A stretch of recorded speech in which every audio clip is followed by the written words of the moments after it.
Hey everyone, good morning, and welcome to Ross All Stars first ever reboot weekend. My name is Shivani, and I am one of the RES 13 directors along with Bansuri Mehta and Man Patel. We're super excited to spend this weekend together with all of you. So this year and a half we know has been very unusual. We've all missed the late night practices, staying up late to work on props, witnessing some like funky dance battles at Mixer, dancing on stage with our teams. But most of all, I think I've definitely missed hanging out with everyone. So we hope that through this weekend, everyone gets to meet new people, make new memories. And along with all that fun, we hope to provide you an opportunity to learn about the different experiences that our panelists have had. And we hope that helps you guys out. So I would also like to take this moment to thank our board for putting in tremendous time and effort into this event. I know they've been working on this like night and day, and I really appreciate it. So without further ado, let's kick off our second day of Ross Reboot. Hi everyone. Thanks so much for attending the RES 13 Ross Reboot choreo session. Before we meet our panelists and dive into the exciting content they have for us, we'll be dropping a form in the chat for you guys to fill out if you haven't already yesterday. It's basically a form to mark attendance for the weekend. So I'll drop that right now.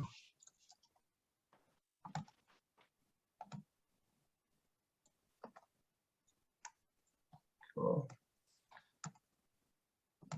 We will also be dropping a Slido link into the chat for all of you guys to send any questions you have anonymously. And then we'll try to get to as many questions as we can by the end of the session, of course, time permitting.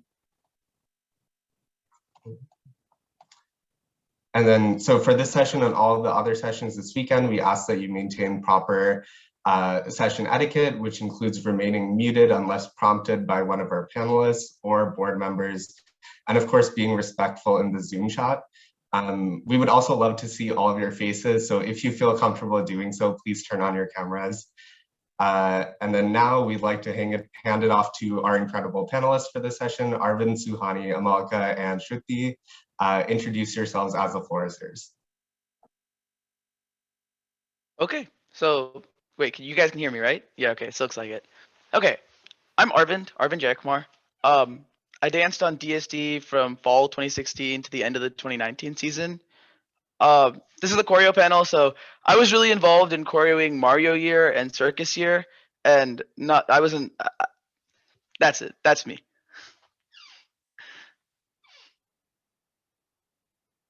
I'm Suhani. I was on GT Ramblin' Ross all 4 years of my undergrad. I captained my last 3 years, and yeah. My name is Amalika. Hello. I was on CB Rasta again all 4 years of my undergrad. I was vice captain my second year, sophomore year, and I captained for 2 years. So that was the 2020 season and this past year. Hi guys, I'm Shruti. I was on Raga from 2017 to 2020, and I captained my third year on the team.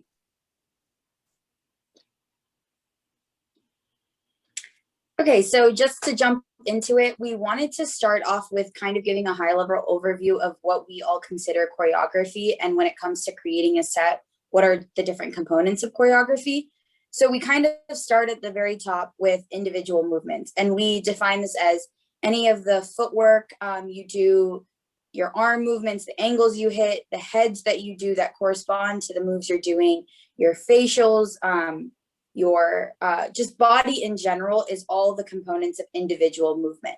Then you take those components and you build it into segments. So segments we consider as transitioning from one song to another are part of choreography, the formations that you do, the moves that you do to get into those formations, the overall movement of the stage are the segments that we build that go into the dance as a whole. So then choreography can also include, you know, the overall tone and emotion of the dance, like all the production components, all the prop components that you build together.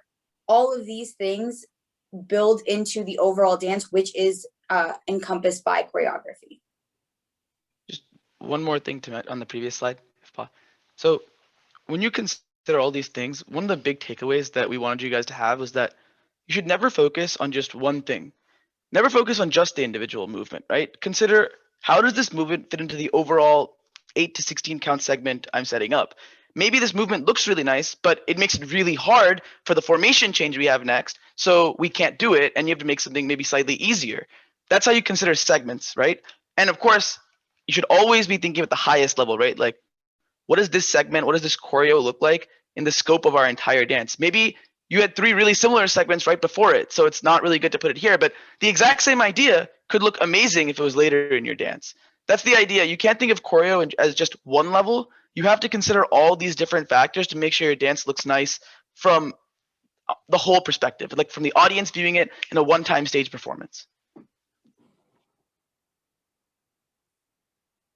So next, we wanted to address the question of how do you structure your dance?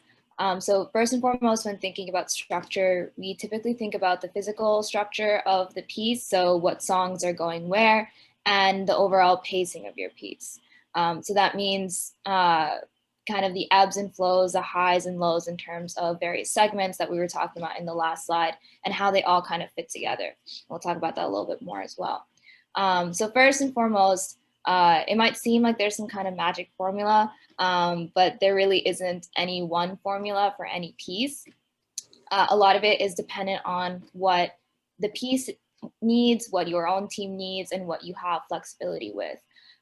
So how do you kind of figure out what's right for your piece? Things to consider is definitely include what songs you have, which we'll talk about more in depth later. What songs have dandiya versus not, so Garba versus Raas, how many dandiya pass-offs you have in your piece, and then also considering your team stamina, especially when it comes to placing solos. So all these different things definitely should be considered when you're looking at the structure of your piece. The more typical outline that we see throughout the circuit, as I'm sure a lot of you guys are familiar with, is having a few segments of Raas, Betali, Trantali, solos, followed by a few more segments of Raas in the latter half of the piece. That said, there are definitely outliers. So if you look at, say, like GW 2018 and before, they really like to start with their Garba segments, Trantali, Betali. So as I said, a lot of this is dependent on your own vision for your piece and also what your team is capable and comfortable with achieving. Okay, so on that note, talking about vision, let's move on to the second bullet point here, which I have fondly named segments, moments, and vision. And this is basically how I would go about making my dance once we have the skeletal structure that Amolika was just talking about. So you know what your songs are, you know what your cuts are going to be, you know, I like this musical moment, so I'm going to put it here, and we're going to organize it like this, and Trantali is going to be second, and Garba is going to be fifth, and all that's figured out, and you're like, you put your solo, all that's done. So now you're trying to figure out, okay, how do I start actually doing the choreo, right? This is what we're all here for. The way I do it is I look at a song, right? Each song is divided up usually into usually 4 or 5 8-count segments. It could be 6-count segments. It depends on the song. Sometimes it can be all over the place, but musically you can tell. It's when a line starts and when a line ends. The way I like to think about it is every single segment should have something interesting happening. Something that after the audience watches those 8 counts unfold on stage, they're able to say, oh, that's what happened. They can tell their friend, this is what happened. Like they did like a cascade or something, or they did a cool formation change. Something that's really memorable and really identifiable. To that extent, I have, so the little image we have in there is a screenshot from the Excel spreadsheet that we used when choreoing a circus here, DSD 2019's routine. And you can literally see, like, we've broken it down. We're like, for this segment has these 8 counts. What do we want to happen? And then we over here, we're very specific. Like, we want on these 4 counts this to happen. On these 4 counts, this type of roll off or drop off or cascade to happen, or formation changes. I prefer to be that mechanical about. You don't need to have an Excel spreadsheet. You can just have it in your head. But I prefer to be that mechanical about it, and so you know this is what we're doing. And if you think about it, most of this is actually not at all individual movements, right? These are just the bigger picture ideas of what's happening on a macro level, on an audience. You're sitting down in the audience. Now, of course, you can have a segment that the entire idea is like, we're just gonna have insane choreo, right? That's a cool segment. Those are the best segments, but that's not your only option. And that's when we get into this idea of pacing, right? Which is the next bullet point. So pacing has a lot. There are a lot of different ways you can talk about pacing, and people will throw it around and talk about, oh, pacing is so important. When I'm talking about pacing here, I'm talking about, and there are different definitions of pacing we're just talking about in this context. I'm talking about how do you let a segment sit? How should you choreo to it? So let's say you have an 8-count segment, right? And you've decided that on the last 2 counts, there's this really cool musical moment, and you're going to do 2 counts. You have 2 counts of choreo. That's like that's the hit. That's when it all hits. That's when everything makes sense. That's what that segment is all about. Now, for me, and that's why I'm comparing and contrasting DSD and CMU styles here. DSD, a couple teams like DSD and UF really buy into this style, where there are a bunch of other teams that think differently. So I'm going to give my perspective, and then I'll let Molika give her perspective. Anybody else can also chime in. We kind of added this last minute. But here's the general idea. For me, that entire 8-count segment is all about those 2 counts. The other 6 counts, those are just supporting counts. They're just there to help emphasize those 2 counts. So we might make 2 counts to make a really simple formation change, so that that moment reads better. We might do choreo that's a little bit cleaner and a little easier, so that that next big moment stands out. To me, it's all about those 2 counts. And there's another perspective, which Molika will shortly talk about, which is a little more involved. It's the idea that every single count should have its own unique value on top of this big moment, right? And my perspective is that's a little risky. When you do that, it can take away from the big moment, and it can have it hit the audience a little less hard. But anyway, I'll let Molika talk about CMU style now, because I can't really speak to that. Yeah, thanks. So like Arvind was saying, our perspective on it historically, and the way that we think about it has been a little bit different. So when it comes to choreo specifically, we definitely build our segments with a lot of, I guess you could say, a certain standard when it comes to our choreography. So we emphasize having, like Arvind was saying, some type of unique value in pretty much every beat, even half beat that we're choreographing. And to that end, and we'll talk about this a little bit more later, musicality is first and foremost one of the things that I value there. So again, having, when it comes to choreography, a certain type of style and vibe to it that we communicate in our dance is something that we have definitely shown and value.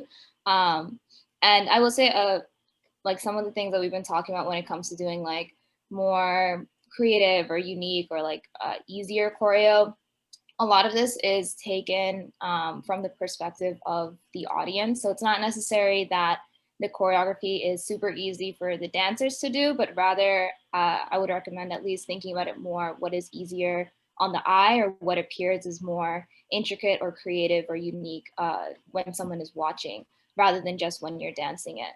That's where a lot of, I think, pacing also boils down to, is the impact of it and like readability of it almost when it comes to choreography and how a lot of things fit together. So you can kind of see how, like, obviously different teams have different, what's it called, styles when it comes to approaching choreographing segments and building around moments, things like that. One example of kind of a middle ground between the way that Arvind and I have approached choreography is UMBC 2015.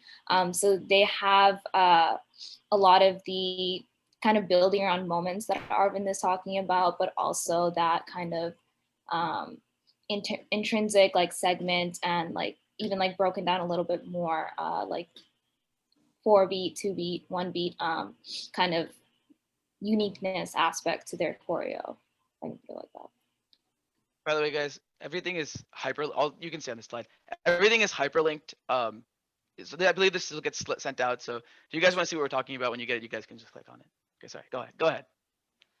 So we kind of wanted to give an overview of like what we all believe is good choreo good, great choreo, however you want to say, because that's, I think, the most difficult part. You know, it's very easy to come up with just like moves, but sometimes it's about taking it that next step and thinking of stuff that's really going to stand out to the audience.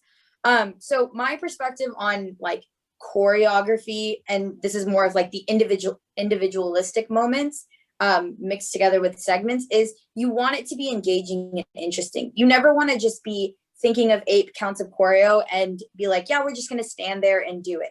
That's not going to have any kind of visual effect to the audience. And I think that like the purpose of the set is to create something that's engaging to someone watching it. You want them to be captivated and interested as to like, oh, they just did that really cool formation. Like, I wonder what they're going to do next.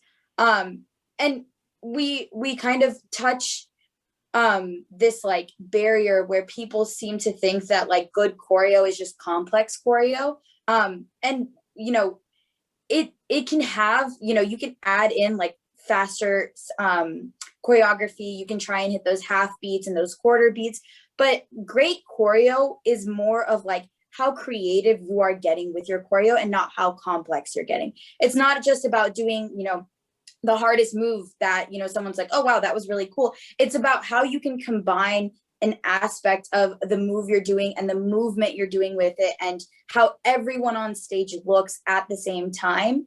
And that is going to make something look much more interesting, and a judge is going to react more to that rather than you just standing there for 8 beats and doing like really fast choreo. And we have some examples in here.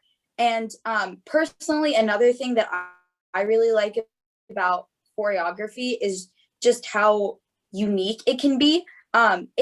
Sometimes it's hard to get into that rhythm of like thinking of something different. You know, you think everything has been done before, but that's kind of where it takes more time to like sit there and try and think of something theme related or not that is like different than that's ever been done before, and try and incorporate that into your performance so that the judges aren't just sitting there watching something they've seen, you know, every single year for the past 5 years.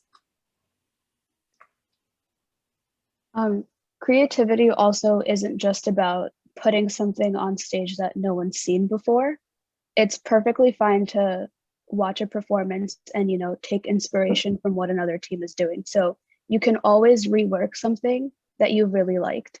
And it can be as simple as, you know, you like a singular step or you like a 4-count segment, and you change the orientation of like where you're facing, or you change the arm movements are a little bit, or you change the footwork, and that's as easy as reworking someone else's choreo. You can also get creative by pulling inspiration from other dance styles. I'm a really big Bollywood fan, and so I watch music videos all the time, and there's a step that we put in our second song from Wild West here where it's literally just like this, and that's taken straight from like Ram Leela. So, you know, it's always fun to experiment with other dance styles. And like my co-captains, they also like hip hop and Bhangra a lot. So in our boys solo, we had some Bhangra footwork, and you know, that makes it interesting. Like you want to have that moment in your dance where, you know, the audience member is watching and they're like, wow, that looks really cool. That's something that they remember. So you always want to have that kind of effect on people where it's not just they're watching your performance and they're like, oh, okay, cool, whatever, great. They, you know, you want to leave them with something that they can remember and something that they really like about your specific dance. And again, we have the examples linked on there. So like DSD Girl Solo from Mario Year, they do this really cool Bharatanatyam step where they like spin and they go on the ground and stuff. And again, that's one of those moments where you're like, wow, I love that. I'm gonna remember that. And same thing with UMD Boys Solo, right before they start, they do this like seesaw gimmick, and it's super hip hoppy. And again, like really, really cool. It has a lasting effect on people. So the last bullet point here for what makes great choreo, something that I mentioned earlier, we really consider musicality. So what we mean by that is really considering the song and segment that you're choreographing to and creating choreography that fits exactly to that. So it's really about listening to, understanding and interpreting the music and then choreographing to it, whether it's like a sound effect or a lyrical effect. or the backbeats that you have in your mix.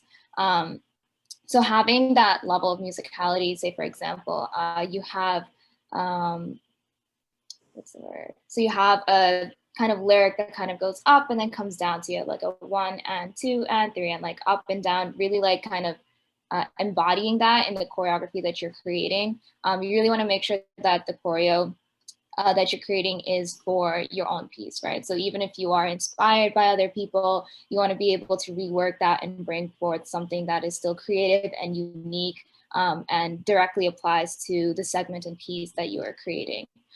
So this definitely improves the effect a lot. Another thing is also to remember who the judges are. So the judges are a lot of times familiar with, if not the exact song that you're using, then the style of song, the lyrics of it. So they're really there in tune, listening to those, like, it might even seem a little more minute, like ups and downs in the music, the lyrics of it, things like that. So when it comes to musicality, again, really listening to the music, creating choreography that is specific to your segment, your theme, your piece, whatever it might be, can really step up choreo from kind of just a baseline to really making it great.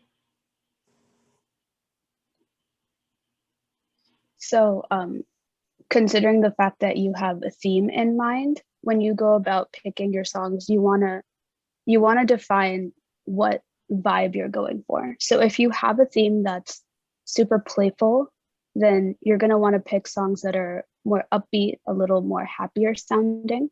And if your theme is a little more on the serious side, then you probably want to pick songs that match that tone as well. And you can do singers that have like a lower pitched voice or a raspy voice. Take all of that into consideration when you pick songs, because that has a really big impact on how your dance looks as a whole.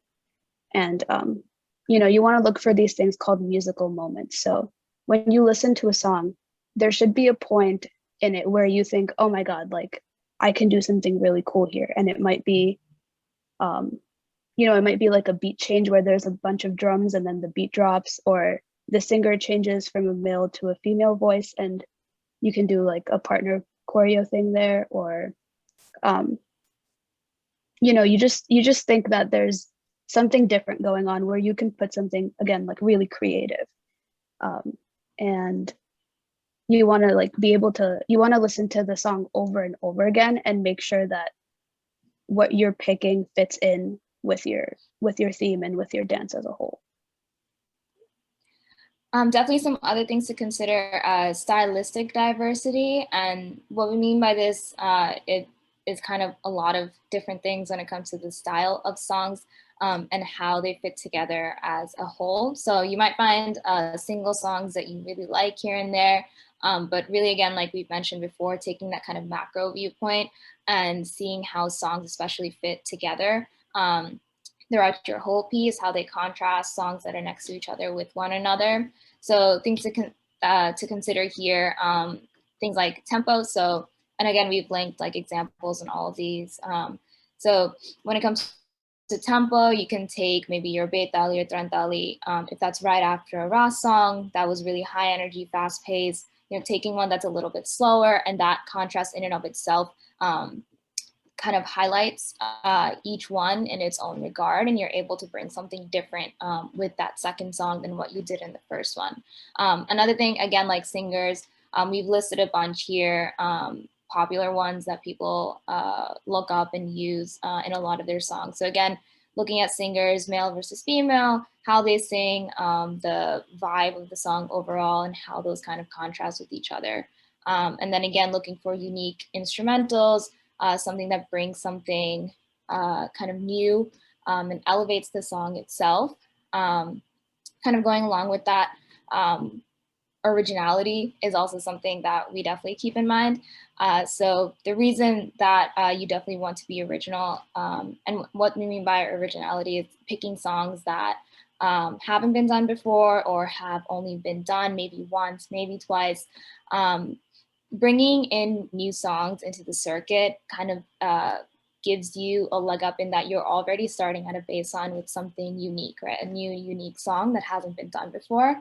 So when it comes to the choreography that you build on top of it, you're already starting from kind of a leg up. So you already have something unique that you're bringing. And on top of that, you can create choreography that is, because it's made for this song, is in and of itself unique and different.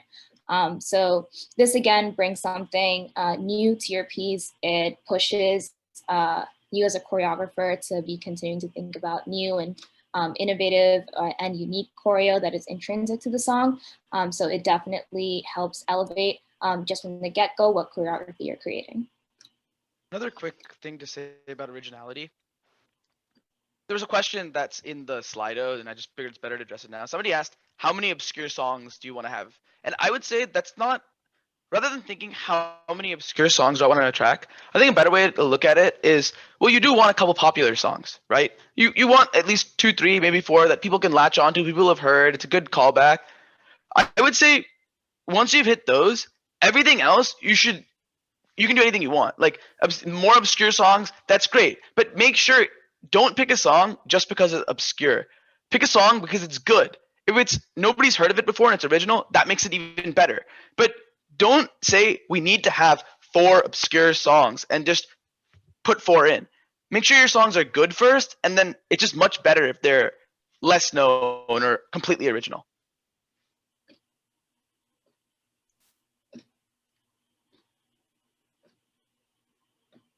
think we're good on this slide. Okay, so in this slide, we're talking about the different types of choreo. And let me say this, there are people on this panel who won't agree with me about this, so understand that there's a diversity of opinions here. When I talk about choreo, I am never talking about the individual movements. Or I am if we're just talking about the pure choreo. But generally, if I ask somebody like, oh, how was their choreo? I'm asking about the segment. What did they do in those 8 counts? To that extent, a lot of the examples on this, I'm talking about the big moment that you're going about and how you're building up to it. So when we're talking about that, we're talking about those big moments. Here are the different types of moments that I like to point out that are just in a choreo perspective. There can be big theme moments and other stuff and acting. There's a lot to your entire set. But just when we're talking about the actual choreo and movement. So the first category is pure choreo. And that's basically what I said. Just one person, you see them doing the kinds of choreo, and it's just like, damn, that is insanely good. That's wonderful to watch, and we're all here for it. Among that, we have a bunch of subdivisions of different types of pure choreo where you're just looking at one person or a couple for partner choreo. And y'all can read that and click on the hyperlinks, but it's pretty straightforward. Power, grace, complex angles, all that stuff, very straightforward. The next category that I really like is theme-related choreo. And we can break that down into 2 main categories. The first is thematic choreo. Thematic choreo is basically when you do something in a dance and that choreo itself has some flavor of theme. So for example, if you take Raga's 2020 routine, in their second song, I think it's their second song, Shruti can correct me if I'm wrong, they do like a lasso thing where they like pull the guys in and it fits well with the music and it also feels like it makes sense in the context of Raas. That's thematic choreo. A way I like to think about thematic choreo is, imagine there was no theme and somebody did that choreo. It would still look really cool. It would still make sense. But when you add the context of the theme, it adds a new element and a new flavor to it. So I think like pulling in the girls would have been cool even in a completely random dance. There are other dances not even related to Wild West where people do similar things.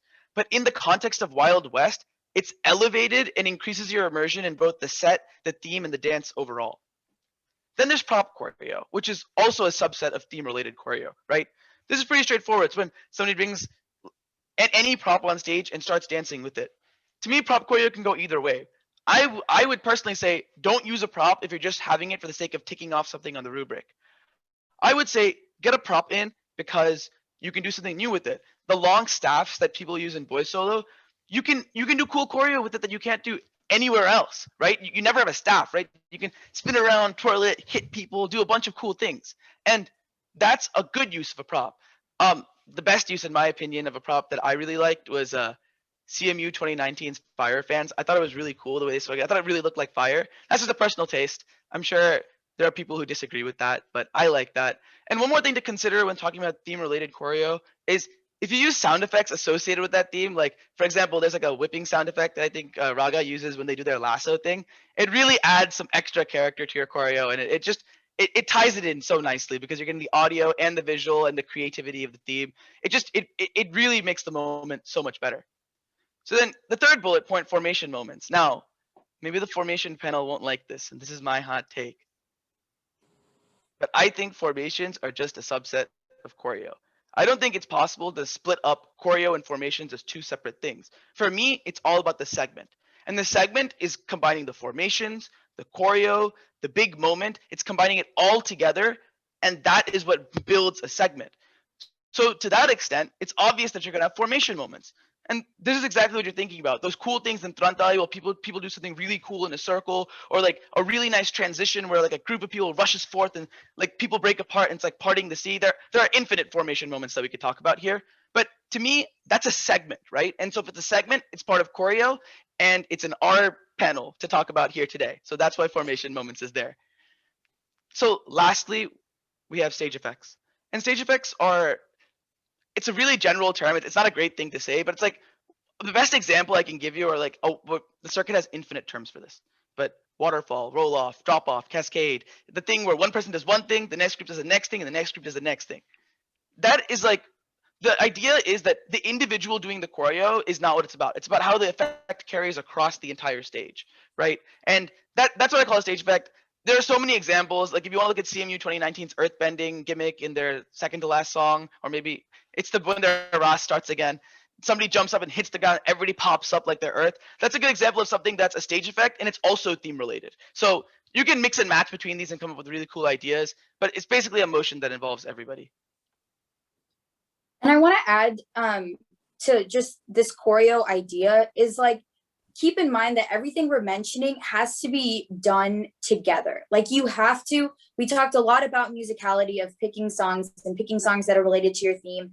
Again, like with this slide, all the different kinds of choreo, you have to relate to like what you want your performance to look like. None of these things you can really like say like, okay, today I'm going to sit down and I'm going to think of pure choreo movements or theme related choreo. Like you have to do everything together, which is why like trying to think of choreo, it's a very like meticulous process. It's a very big planning process to make sure that all the components that you're planning work together in like a very nice harmony. Otherwise, like, yeah, you can get on stage and do some cool stuff, but like, it's not going to make any sense unless everything ties together. Okay, so Raas and Garba, or Beitali, whatever you call it, are obviously two very different things. With Raas, when you choreo, the dandiya is an extension of your arms. So you're doing choreo that really emphasizes dandiya movement and spinning. And, you know, like the way you sweep your arm and the way it makes like the dandiya look cool on stage and stuff. So when you switch over to Garba, this is your opportunity to do something that's stylistically different. So you do bigger body movements because now that you don't have dandiyas, you have to create a bigger stage presence with just your body. So in my opinion, I feel like Garba or Beitali is your opportunity to do a lot of big body movements like jumping and sweeping and bending over. You can do a lot of 90s stuff here. Also, because you have nothing in your hands, you can do different hands like snapping or clapping. And you can also do a lot of partner choreo here that isn't just, you know, hitting your dandiyas against each other. And from my experience, at least, when we choreo Raas, we do a lot of 1, 2, 3s or double touch, whatever you call it, because you're covering a lot of the stage while you're doing Raas. You know, you're doing bigger formation movements. And when you do Garba, it's a lot of really powerful down heads, and you can do a lot of stomping, a lot of pop-ups, whatever your term is for those as well. So it really is completely different from Raas, and you have to treat it as if it is a different style altogether, rather than just doing Raas without dandiyas. So going off of that, Garba allows so something stylistically different, and in that same vein, it gives you a chance to slow down or add some type of pace change and also add traditionality to your piece. So this definitely depends on how your piece is structured.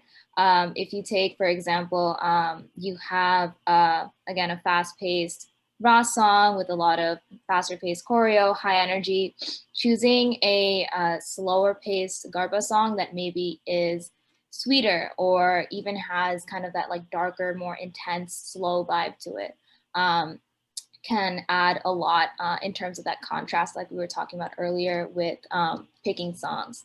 So that that choreo that then you build out to the Betali segment will be a lot different.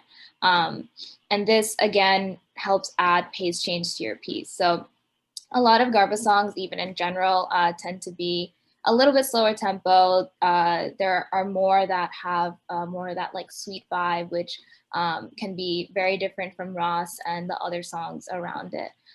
So again, just thinking about how your piece is structured and whether you want to have a Betali that has, again, that kind of sweeter, lighter, maybe more of a cutesy vibe in some places, or you want a Betali that allows you to do more powerful, whole beat choreo, big up and down heads, things like that. You just have to think about how that Betali segment compares and contrasts with its neighbors. And another thing about Garba, it's really, Garba is my personal thing to choreograph, and I think it's because it's so much more fluid. Like Garba flows like water. When you see it on stage, it's a lot of movements that like flow into each other. The general effect is very smooth. With Raas, you know, you're trying to be more hard hitting at certain points. You're like hitting different things to make it look more like complicated or interesting.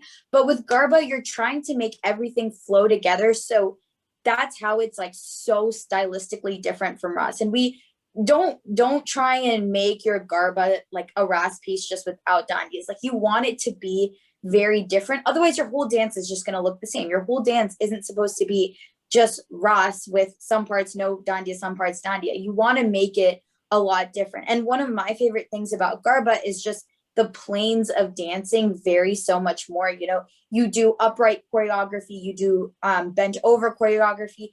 A lot of people can incorporate floor choreography. It's really a chance to make the stage look a lot more dynamic.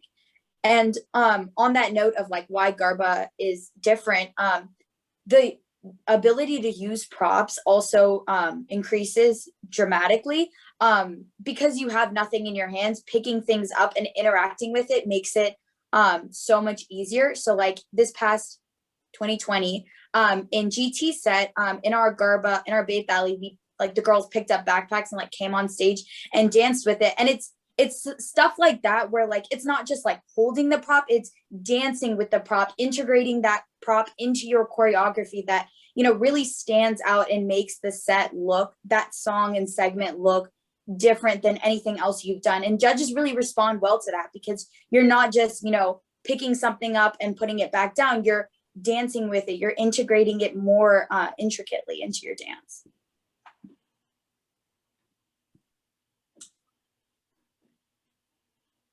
Okay, so let's talk a little bit about Trantali. So for me, Trantali is the most important piece in dance. This is a very hot take. People don't agree with this. For me, a performance, the best performances just always have these insane Trantalis, and you don't always get to see the greatest Trantalis because there's only one Trantali per dance, right? So I really love a great Trantali. Now, to that extent, I think there are three main things you can do in Trantali.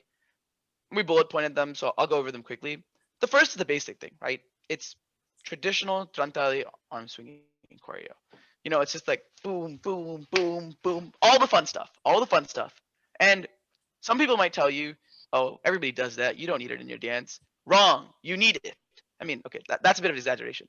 It's nice to have, right? It shows the classic traditional element of Trantali. And if you place it in the right spots, maybe an opening, maybe a transition, it really does add that nice character that like where all this came from, you know? And it's really nice. Like when you see the teams who are really good at execute, if you watch UMD 2018 do Trantali, oh my God, it's so nice. It's so nice. It just, they're doing the simplest steps, just look amazing, right? That's just an example. The second thing that people do, formations. Trantali is really the only place where you can have dynamic moving formations. I really like Trantali is that people are always moving. There's just always some motion on the stage. People are moving about, flowing together. I mean, the classic Trantali formation is the circle, right? The moving circle. That's super cool, but there's so many iterations on that. Just go watch a bunch, any videos. You'll see so many ways that people are moving. It doesn't just have to be circle. There are ways you can weave through lines, and there's so many cool ideas here, and it can only be done in Trantali. You just when you're doing 3-step double touches, 1, 2, 3s, whatever you want to call them, or glide, slides, hop-ups, you can't have that fluidity because there's that emphasis, right? But Trantali is just, if Garba is flowy, Trantali is next level. So take advantage of that when you're coming with formations. Lastly, Trantali is a different tempo than all other songs. Garba and Raas are all about the same tempo in just a beats per minute standpoint.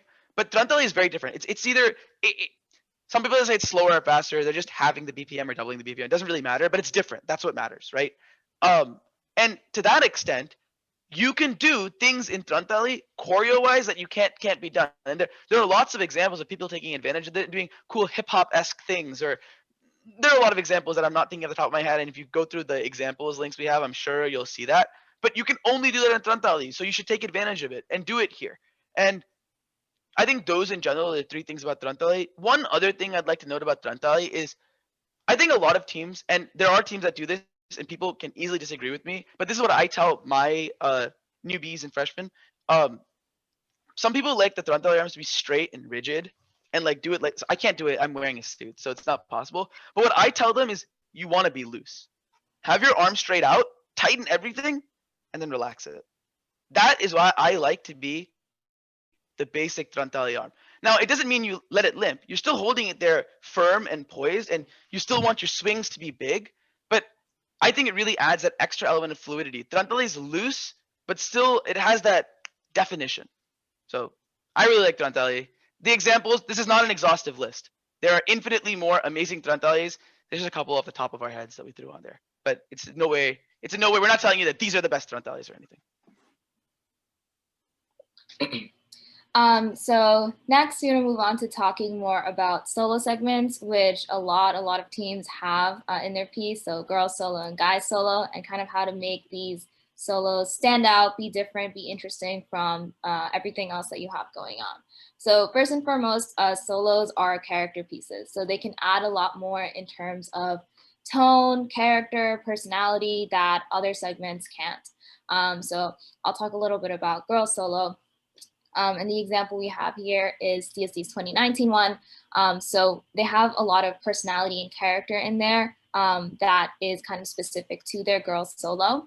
And part of that definitely because of the song choice, but a lot of that boils down to the choreography and the people who are dancing it. So if you're really able to capture the personality of the dancers on stage, that can come across a lot in these solo pieces. Because you kind of have that opportunity to really showcase the girls who are dancing on stage when talking just about girls solo. So you also have an opportunity to do stuff that maybe like only girls can do in a Raas piece. So adding a lot more stylistic elements, things that are maybe a little more girly type moves. So these things get highlighted a lot more in girls solo because again, it's something unique and fresh that maybe hasn't been in other parts of your piece. So the main thing here is to really embrace the character and really lean into and utilize things like facials, different types of heads, different new types of footwork. So like one thing we mentioned, like DSD 2018, using that B-net type of footwork. Because like for us as well, a lot of our girls tend to be already trained in a lot of classical dancing. So that's something that they can really showcase on stage. And above all is to definitely have fun with these solos. I would say almost a little bit more than other pieces, at least for me. I really like to, I don't know, almost just like let go and just like choreo and have fun. When I'm choreographing the girls solo, it tends to be the piece where, like for me, I've seen a lot more of my style when I'm choreographing just as a dancer, inside, outside of Raas context comes across. So really leaning into that and really having fun with the girls solo can make it, can elevate it from just kind of being in the piece to adding to the piece. So talking about guy solo really quickly, almost everything that was said about girl solo does apply to guy solo, about personality and all of that. I think a lot of people think guy solo is boring because it's honestly it's just Raas, right? People think of it as, oh, it's just Raas. We have 4 other Raas songs. Like the way you dance guy solo is the same way as you dance all your other Raas songs. Whereas that's not true for girl solo. Girl solo, like the way you're doing Garba is totally different than anything else in the dance, really. But as guys, it's our job to figure out how can we do something new? How can we do something that only the guys on stage can figure out to do? And I think the best way to do it is you want to have this like masculine identity that really shows like what is the character of your guys line, whether you have guy girls or not, doesn't really matter, right? But 2 examples. The one we've listed is Raga 2020, and frankly, Raga any year. Their boys have a very clearly defined identity on stage, and that they always let that presence come across. It's like fun, it's slightly cocky, it's this idea that we're great dancers. I can't capture it in one word, but I guarantee you 90% of people in this call know exactly what I'm talking about. And that's the identity that they don't need to think about it, right? Just the way they dance and having fun with that choreo, it showcases that. And only their guy solo can do that. It's the only thing that has that flavor. Another example is CMU 2020, and Suraj, who is on this call moderating stuff, I think. He absolutely kills the character portion. You see him at the front of stage. He does at the end. He does his little shoulder thing. It's just so insane that such a small movement adds so much character and so much personality. And I promise you, that type of cockiness, that playful cockiness, it wouldn't hit in Raas as well as it hits in boy solo. And that's what you should take advantage of. Don't let the solos be the like lull of your dance. Like I know sometimes teams can get into that like groove of like, oh, like it's just a solo, like we'll just throw whatever choreo we want into there. Like really take advantage of like incorporating the actual people. Solos, I feel like, are the one song that like you have to collaborate with all the people who are dancing the solo to choreograph it, because everybody has aspects that they want to integrate, and that's what makes it so stylistically different. If it's like any other random song, like it's not going to stand out. The mark of a good team is a team that can really have solos that look different and that have an impact on the audience. It's not just, oh, like whatever, I didn't really care about their solos, or we didn't really like, you know, notice anything different. You want something that stands out as like, wow, they did this really cool thing in their solo, and like their boys and girls look like really cool. So before you even start thinking about choreoing, you should start watching a lot of videos and like watch as many performances you can, rewatch them, and don't just watch them to, you know, like as entertainment. You should watch them critically and really take note of what you like and what you don't like, because this is one of the best ways to figure out what style of dancing that you want to do and what style of dancing you feel most comfortable choreoing. And you know, you should take into account the type of emotion that a performance gives off. If you really feel that, then you should try emulating that in your own set. Also, you know, don't just watch teams that are, you know, on the RAS list. Make sure you're watching smaller teams, because they have a lot to offer. They have the same amount of things to offer as like the top 8 teams of every year. So keep that in mind. And, you know, this is also not only helpful in terms of choreoing, but watching performances will help you pick songs as well, because you'll start to notice what singers you like, what singers you don't like. And, you know, if you like a singer of a particular song, you can also type their name into YouTube and you'll find a topic playlist of just all of their songs. So if you like that singer, you don't want to use the same song that another team used, go through that and you can pick your own. And that also goes back to, you know, picking songs and creativity and wanting to pick songs that other teams haven't used yet.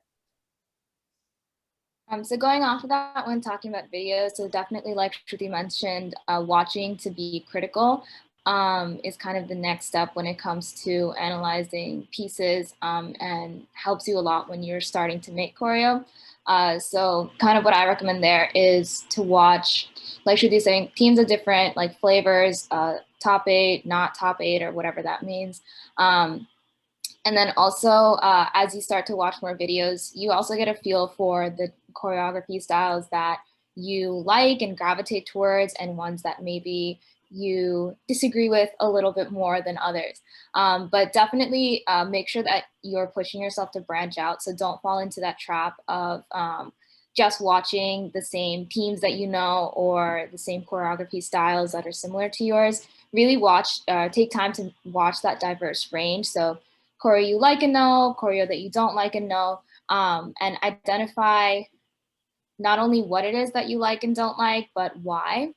And the next step from there is, if you're watching a segment, something that really helps is to kind of watch a segment, watch a bit of choreo, and think, what is something that I would do differently? How would I approach this differently? Would I tweak something? Would I scrap it and do something completely different? So those kinds of things definitely really help. So that could be like choreographing, maybe like 8 count, 16 count beats here and there to different songs, and seeing how that kind of differs with what you've seen other teams do. And even like, oh God, I completely lost my train of thought. But learning other segments from other pieces that you really like, or maybe the choreo style is really different, gives you a lot of insight into how that choreo feels and maybe why it was put in. Lastly, on this really quickly, on this watching videos things, don't be arrogant enough to think that one team doesn't know what they're doing. There have been people on DSD before who say stuff like, oh, CMU style is so dumb. They just like hit random angles and jump around. And then there'll be other people who'll be like, dude, UMD's not clean. Who cares what they're doing? I mean, I'm exaggerating. And you know, when I was younger, not those two teams specifically, but I've done the same thing. That is incredibly stupid. Every one of these teams has something unique that they can offer. There is somebody in the audience who appreciates what that team is doing. And you should be able to think and figure out, what is it that they're doing that everybody likes? What can I learn from that? You should be able to, there's a diverse range of opinions, like Amolika is saying, and don't count one out just because you don't like it. There's somebody in the circuit who likes it, and you need to know why. On that note of kind of like watching videos, my big like be careful thing, and this is something I do personally and I tell my team to do, but when we start the actual choreography process, I have a pretty like big like don't watch videos as we're choreoing thing, just because you want to be very cognizant of like basically being accused of ripping choreo. And it's not as much as like, okay, I'm going to take this 4 beats and I'm going to do it on stage. Like, of course, judges will notice that, but even like, you want to be careful of taking even the feel of a song. And which is why Amolika's point earlier of trying to think of unique songs is so important, because no one's ever going to be able to compare it to anything else. You know, if you do a popular song that so many other teams have done, like, judges have seen all of these dances. They will have like that performance in their mind. So you want to just be cognizant of like watching videos to kind of take the feel of what they're doing and to see things you might like, but not taking the actual choreo. And which is kind of segues into the last point on here is repetitiveness. When you're choreographing, you want to be very meticulous about like the moves that you're doing. Obviously, if you hit an angle at one point, you don't want to re-hit that same angle right after, because you may not think it's like, oh, it's a different move. Like I'm hitting this angle and then this angle. It's not even the same thing. But when you put the whole, again, segment together, the segment might look too monotonous because you are doing the same type of move over and over. So you want to be cognizant of switching up your footwork here and there. If you hit an angle, maybe hit something else. Like, you want it to look dynamic enough so that when you step back and look at the song as a whole, it doesn't just look like you're doing the same thing over and over again. Cool. So moving on, last topic, try and make it quick, I guess. Didn't realize the time. So now that we've kind of talked about how to start choreo, what makes great choreo, how do you, next session is how do you improve choreo given maybe you already have a segment and you want to go back and make it kind of like elevate it as much as possible. So one thing is to be self-critical. So at its core, you should love what you put on stage, what you put into a piece. And so never be okay with something that doesn't completely fulfill you. And we'll kind of keep coming back to this point as we go through. But as captains, as choreographers, you are the people that are creating the vision for this piece and creating the piece itself. So that is kind of first and foremost what should come across when you're creating it, right? You're creating it for yourselves, for your team to put out on that stage, not for anybody else specifically. So again, be passionate and love what you're putting on stage, and to that end, hold yourself to that standard. You want to be self-critical. You want to have that certain level of like standard execution when it comes to putting what you love onto stage. One thing that helps for me especially is to be as critical as you can in the beginning. So when you're first creating choreo, kind of iterating a lot, not always putting the first idea that you think of. I rarely put the first idea that I think of into the piece, but iterating, discussing, getting feedback from others, as we'll talk about, and kind of being critical that first time around so that you don't have to spend time a month, 3 months, 6 months later down the line, going back and editing a lot of different things.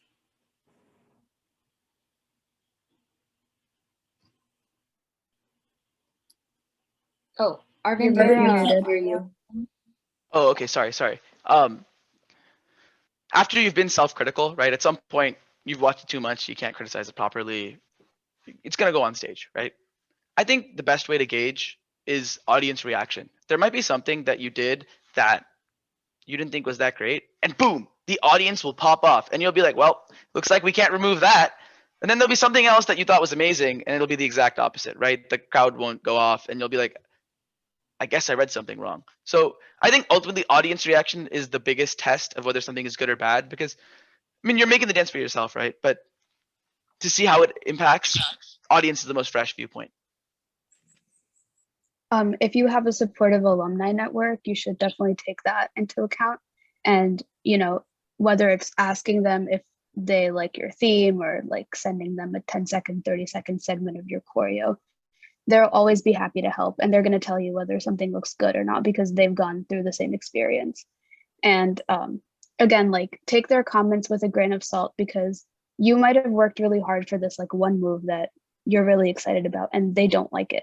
But you don't have to scrap it just because they don't like it, You know your set, you know what you want to put on stage. So ultimately, it's your dance. And, if you really like something, do it. If you have on-campus showcases, take those opportunities too, because, the people that are going to be watching probably don't know anything about Raas. So it's like their reactions are purely based on excitement and entertainment. And that's a good way to gauge how your performance looks to people who know nothing about Raas. And, like our team and the Bhangra team, we used to practice in the same building. And sometimes when our competition weekends lined up, we would be like, hey, like you guys want to watch us do our all out, we can watch you do your all out.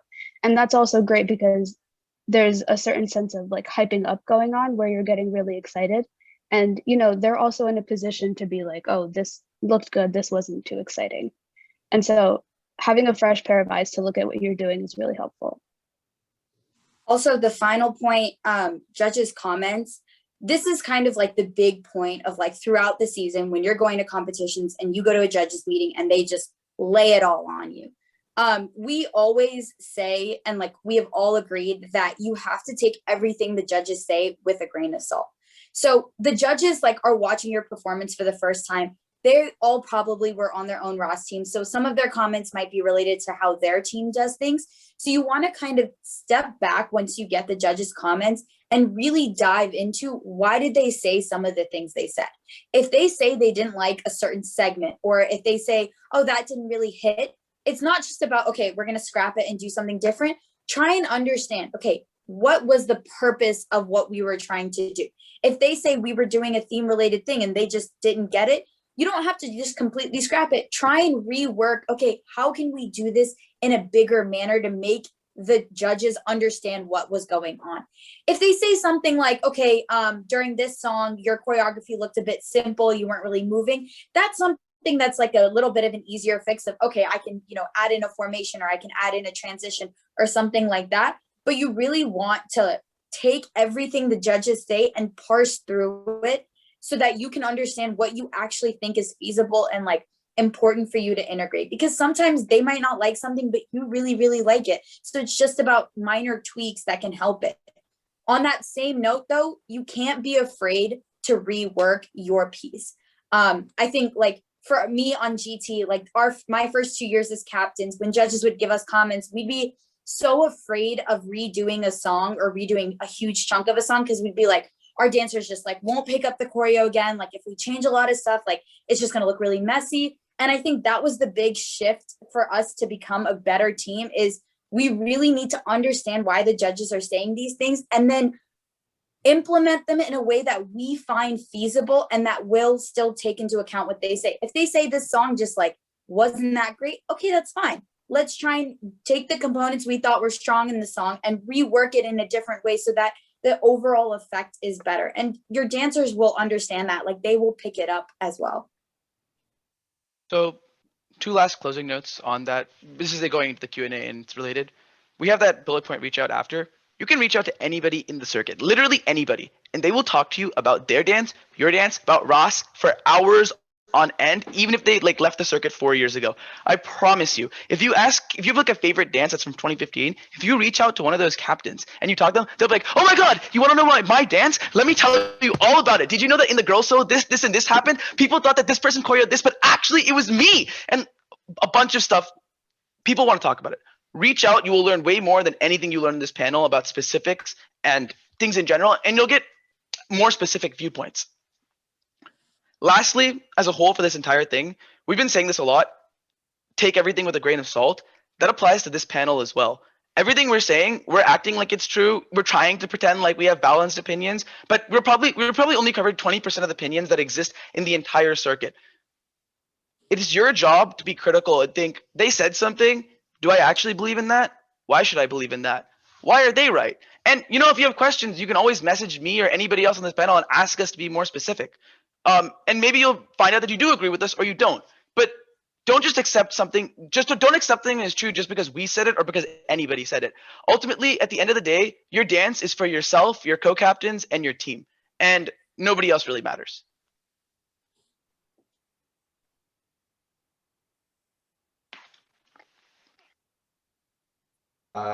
Yeah, so thank you guys for that content. So now we'll be opening up the floor for questions. So please continue to submit additional questions to the Slido if you haven't been doing so already. And then I'll open it up to the person asking the Slido questions. Cool. Can everyone hear me? Sweet. First question. Let's see. Sorry. Do you come up with formations or the moves itself first? I can answer this one. Neither. I come up with the ideas and segments first, and then you determine what choreo and for me at least, we determine formations and choreo fits the segment and moment overall. I really dislike the paradigm, oh, formations or choreo first. It's all one part of the same thing, and if you don't think about it together, you're doing yourself a disservice. Okay. Maybe for this person, is there a heuristic they can use if maybe after they've had the idea?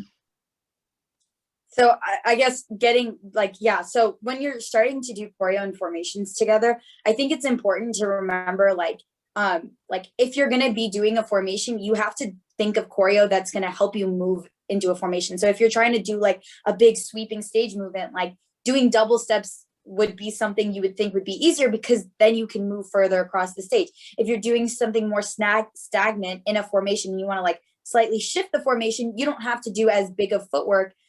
So you kind of want to like, if you have a really cool formation idea before you think of choreo, that's fine. We at some point in our song, like the musical element of the song seemed like a very bursty part. So we were like, okay, let's clump up into a triangle in the back and we're going to just charge the stage. And so we thought of that formation idea first. And then we were kind of like, okay, now let's step back. What is a good charging formation or choreography? Like, do we want to like have our hands out? We're going to do some double steps. So it's kind of a matter of which one you think of first, but also making sure you like think of all the elements of them together so that it's not just oh, I have this really good choreo. It's okay, I have this really good choreo. Where's a good part I can incorporate it so that the formation highlights the choreo? The two are working off each other. Yeah, and just to point out there, nothing we said actually. I don't think I actually contradict anything Suhani's here. Just the way I define things is charging. That's the moment. So like charging is a formational moment, and then you're building around it. So it's just how you conceptualize things. No one thing is right or wrong. Cool. Next, because traditionality is part of the rubric, and it is also important, but how do you integrate it into your choreography?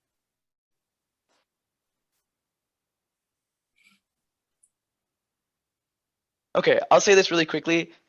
For the purposes of the rubric, I would say never ever choreo to the rubric. This is my take. People definitely disagree with this. You should choreo for yourself and the audience, not the judges or the rubric. The rubric is just something that people created to like try and figure out what Raas is. That's not a good objective, in my opinion. You should be choreoing to create the best dance possible, and to that extent, traditionality does play in, right?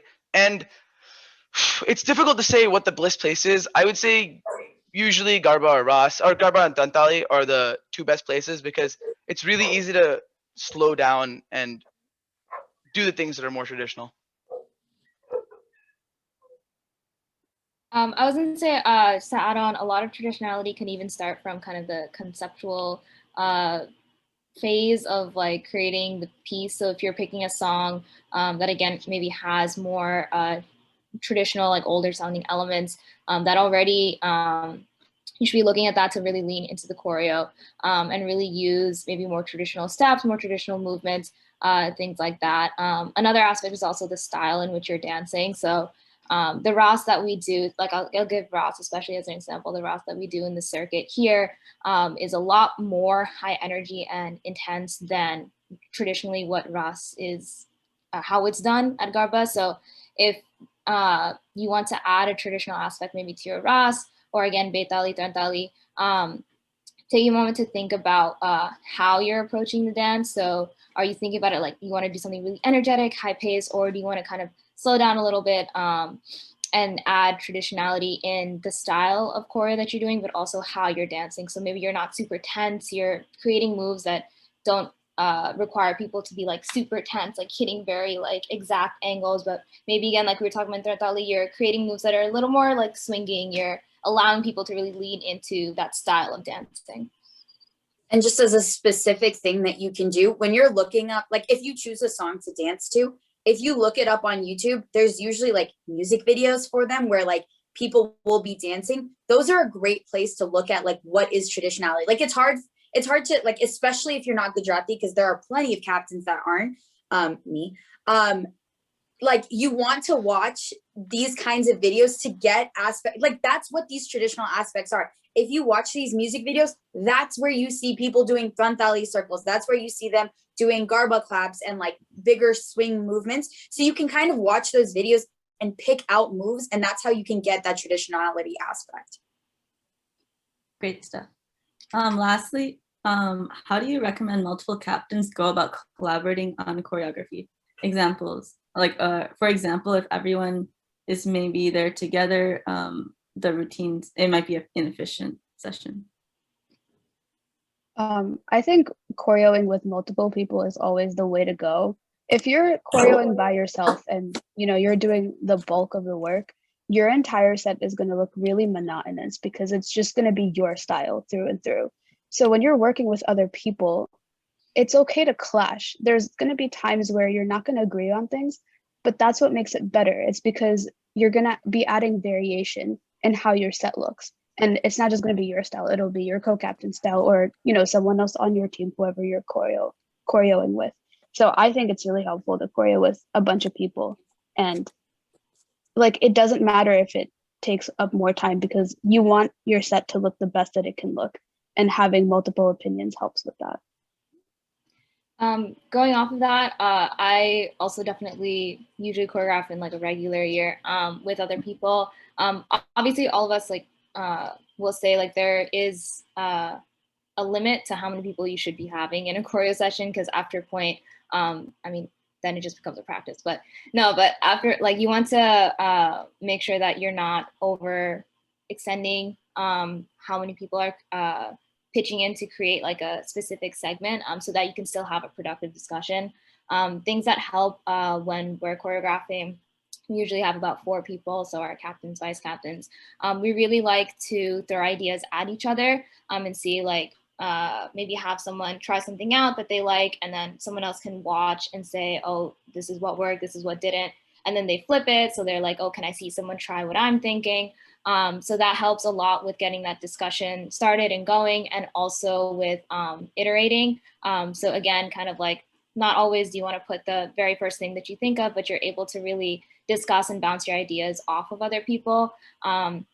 And try out a bunch of different things. Another thing we do sometimes, we'll just put on loop the segment that we're choreographing, and people will just try a bunch of different stuff. So like, you'll be trying things, maybe you'll like see someone out of the corner of your eye, you're like, oh, I really like that like tiny move thing that you did. And they'll be like, I don't even remember what I did, but you saw it and now you're able to kind of incorporate that into something that you like. So those are things that really help when you're choreographing with other people. On that note, I think it is actually, this is a different opinion, so I'm saying it really quickly. I think it's better not to choreo with people. I prefer if you come up, you shouldn't choreo the whole dance on your own, but I think it's best for you to come up with an idea on your own, build it out on your own, and then send it to somebody and see what they think of it, so that the full idea is kind of showcased rather than piecemeal matching stuff. And then once the big idea is there, I think it's better to start tweaking after that. So for me, the best ideas don't come playing the music or anything. I'm just be lying in bed and I'll be thinking about the dance and I'll be like, what if we did that there? And then I'll get up and figure it out. But I'm not a huge fan of choreo. I find that it slows everybody down. Just keep in mind that choreographing is it's not an easy process. It's not a short process. You can't like go into a room and be like, I'm going to choreo this song today. Like, it is a very like it's only efficient if you're like able to make it a very like innovative process. And like how they said, where like they choreograph with captains, like one thing we did is we would take the captains, choreograph a song, and then we would have another choreo session where we'd be like, okay guys, like come see it, let's rework it. You know, if someone on the team was like, oh, I like that part, but how about if we did it this way? That's how you can kind of iterate through it before you actually teach it to the rest of your team. You want to like figure out, like, if you know some people on your team are more creative with choreo or, you know, do quirkier things, like you want to include them in the process so that the piece is really representative of your team. And this goes into what we were saying over and over, like your dance is the personality of your team. You really want to embody who your team is, because then it will make the set look that much more cohesive and interesting on stage.